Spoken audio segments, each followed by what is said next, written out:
Throughout the month of February, I am highlighting Black Americans who were enslaved for their intellect, not just their physical labor.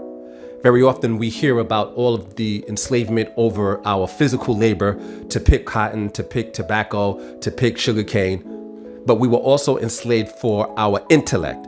Today, I want to highlight Robert Smalls. Now, I have 3 pages of bullet points. This man was beyond a hero, beyond spectacular, beyond remarkable. I'm just hit a few of them. Definitely check them out on your own.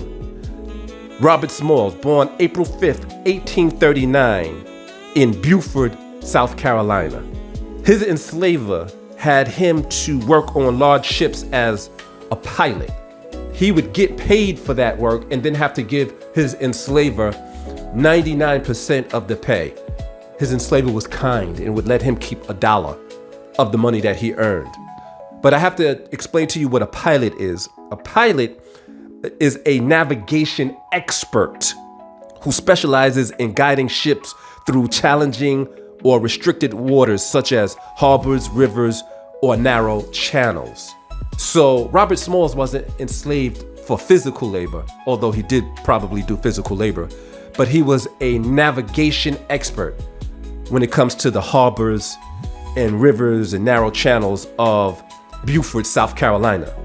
Well, Robert Smalls falls in love with another enslaved woman, Black woman, marries her, and they have a child. Immediately, Robert Smalls wants to purchase his family. So he asks his enslaver if he could purchase his own wife and child. His enslaver says yes, and tells him that he would sell Robert Smalls his wife and his child for a package deal of $800. Robert Smalls, being intelligent, knew that getting $1 a week, it would take him over 15 years to save up $800 if he never spends a dime of his money, which is impossible. But within 15 years, within that time, his wife and child would have definitely been sold. But as fate would have it, the Civil War breaks out. And because of Robert Smalls' skill, the Confederate Army basically drafts him and have him move weapons and ammunition up and down the river because he's an expert pilot. Well, Robert Smalls began to learn the pattern of the Confederate soldiers on the boat that he was navigating. And one morning, when all of the soldiers was off the boat to do whatever they was gonna do, Robert Smalls had his wife, his children, at this point he had more than one child, and around 16 other enslaved Africans get on the boat. He commandeers the boat, steals the boat, and takes off with it.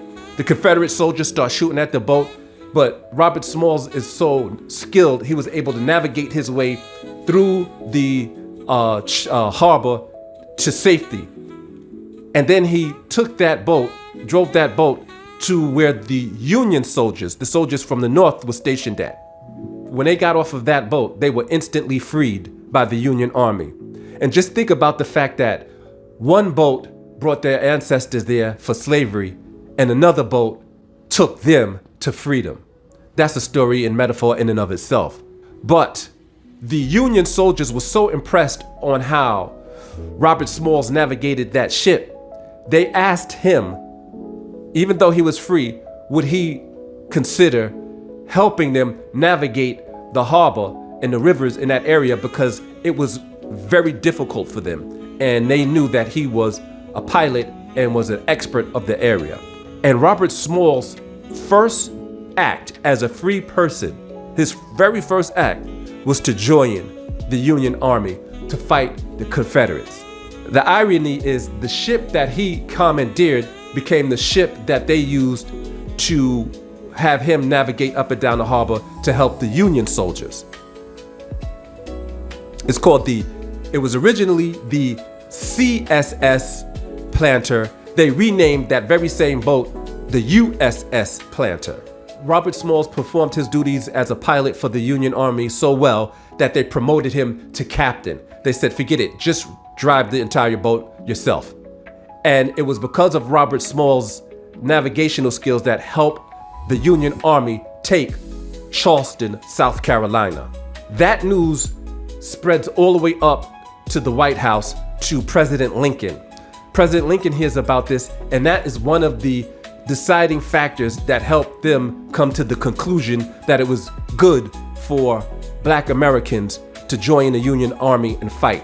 And as a result, President Lincoln then allowed over 200,000 Black Americans to join the Union Army. And with that, the North won, the South lost, the Confederates was defeated, and Black people was freed. But that's not where the story ends, that's where the story begins. Because then Robert Smalls runs for Congress, and he wins, and he serves 5 terms as a U.S. representative.